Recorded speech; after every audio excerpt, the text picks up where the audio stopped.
OKC has the best front office in the NBA. I mean, these dudes just take advantage of everybody. They flipped Josh Giddey for Alex Caruso. Go to sleep on him.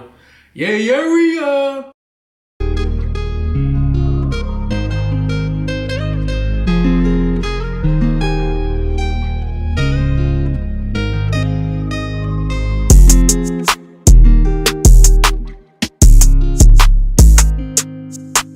What's good, YouTube? Welcome to the second episode of Wrong vs. Right. I'm your host, Jay.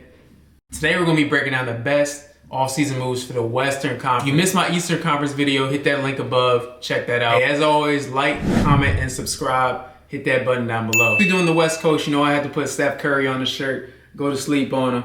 Yeah, we are. Let's get straight to it. All right, so boom. Let's get started with the Sacramento Kings.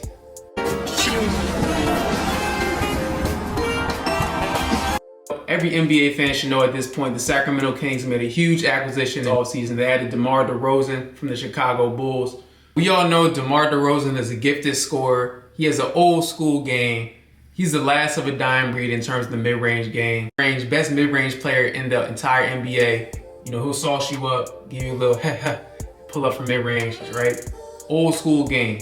He gets his points from the mid-range free throw line and from the interior. One of those guys that can slice and dice to the rim. A great acquisition for De'Aaron Fox and Domantas Sabonis. But they really needed that third guy to create his own shot and create their own offense. They had that in Malik Monk, but he's more of a sixth man. He comes off the bench. DeRozan is strong and explosive at 6'6", 220. He's an acrobatic finisher and one of the smoothest guys in the league. I believe the Sacramento Kings are going to be a playoff team this year. Great job by the Sacramento Kings getting DeRozan. I give them an A for their offseason. Let's get to the Oklahoma City Thunder. OKC has the best front office in the NBA. I mean, these dudes just take advantage of everybody. They flipped Josh Giddey for Alex Caruso. For those of y'all that play NBA 2K, Alex Caruso has that championship DNA. Those are the guys that make the hustle plays, the little plays that don't show up on the stat sheet, but that coaches love. He'll guard your best player, get in your grill, dive on the floor. He'll do whatever it takes to win. You need guys like that. That's one of the best signings of the entire season. This guy stands on business. I talked about Hartenstein in the Eastern Conference video. This guy always gets an all-star point guard. If you got a smart big that knows how to play offense and defense, you blessed. Hartenstein can play the 5 with Chet Holmgren, or he could just sub in for Chet Holmgren at the 5. Hartenstein and Shai Gilgeous-Alexander are going to work so well together. SGA is probably the best pick-and-roll player in the NBA, if not one of the best. Y'all can debate on that in the comments below. Make sure you comment below. Finished first in the West last season. They'll probably finish first again, honestly. They had a great offseason. You got to give them an A as well. Let's move on to the Dallas Mavericks. Mavericks made it all the way to the finals last year, but they came up short. You know what they really missed? Shooting. They addressed their needs and replaced Derrick Jones Jr., who is a good player, with Klay Thompson, who's a Hall of Famer. Let me say that again for the people in the back. They replaced Derrick Jones Jr., who's a good player, with Klay Thompson, who's a Hall of Famer. Automatically they improved. They still have PJ Washington and they have Derek Lively and Daniel Gafford at the 5. Those guys are elite rim protectors. Starting lineup goes Luka, Kyrie, Klay Thompson, PJ Washington, and Derek Lively or Daniel Gafford, whichever one. Also signed Spencer Dinwiddie, who plays better with Dallas than he does with Brooklyn or LA. I think Klay Thompson will be out to get his get back this season. He's definitely going to try and show out on Golden State and show them what they missed out on, because Golden State didn't want to pay this guy.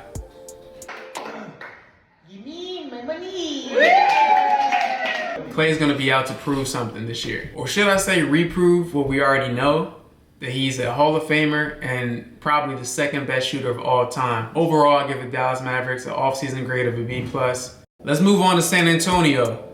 San Antonio Spurs had a Chris Paul. Oh, the crowd goes wild. But for real, Chris Paul even at 40. How old is Chris Paul? Chris Paul even at 40 years old. Jokes aside, Chris Paul knows how to run a team, man. If Chris Paul and Victor Wembanyama run a pick and roll, Chris Paul is going to make the right play 99% of the time. If you play basketball, if you know basketball, you know that about Chris Paul. Chris Paul is going to be huge for Victor's development. Huge. Victor's probably going to see the game differently. As a coach, you always want an extension of yourself on the court.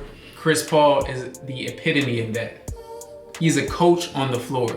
There's a reason why he's regarded as one of the best point guards of all time. The Spurs also acquired Stephon Castle from the NBA draft. Stephon Castle is a nice young player from UConn and he has tons of potential. I'll give the San Antonio Spurs a grade of a B for their offseason moves. Let's talk about the New Orleans Pelicans. Their biggest move was adding DeJounte Murray from the Atlanta Hawks. DeJounte Murray is a two-way point guard, shooting guard. DeJounte Murray can do a little bit of everything on the offensive end. He can score, he can pass, he can shoot a little bit, he can create his own shot. On defense, he can guard your best one or your best two, and he rebounds. It's kind of a weird fit in Atlanta with Trae Young. I think he'll do a lot better in New Orleans, where he can play his point guard position naturally. He got rid of Jonas Valanciunas, who didn't really complement Zion Williamson's game. Jonas Valanciunas isn't a great shooter, so he kind of clogs the paint for Zion, who's a guy who needs to go to the basket. Even if Jonas is out in the corner trying to space the floor, if I'm his defender, I don't really have to worry about that. So I'm gonna sag in the paint and guard Zion. DeJounte Murray has all-star talent, so you really gotta give the Pelicans a B+ for the offseason based off that. Let's briefly talk about the Phoenix Suns. The Phoenix Suns added Tyus Jones, which is an underrated signing. You need a point guard to facilitate, to get guys involved, and to make sure that everyone feels involved in the offense. Last year they had Devin Booker run the point. He's not a natural point guard. Tyus Jones will be out there strictly looking to pass to D-Book, Bradley Beal, and KD. That's all they really did though. They're basically saying we're running it back with our guys. We believe in KD, Beal, and Book. We'll have to see how it works out. I give them the C+ for adding Tyus Jones. They didn't really make any other key acquisitions. I'd be remiss not to at least touch on the Lakers, the Clippers, and the Warriors. What are y'all doing? What are y'all doing? Golden State Warriors, how do you not land Paul George? Or anybody? Or Lauri Markkanen? How do you not do that? Los Angeles Lakers, how do you not land Trae Young or Donovan Mitchell? What's going on in the front office? We need to know. We need answers. And the Los Angeles Clippers, how do y'all let Paul George walk for nothing? When you already gave up SGA and draft picks to get him, you can't let that guy walk for nothing. It's unacceptable. But that wraps up this video. Let me know your thoughts and comments below. Be sure to subscribe to the channel, like it up. I'll catch y'all for the next video where we're going to talk about the power rankings for the Eastern Conference. Thank you for watching. Let's get the subscribers up to 100. Let's go.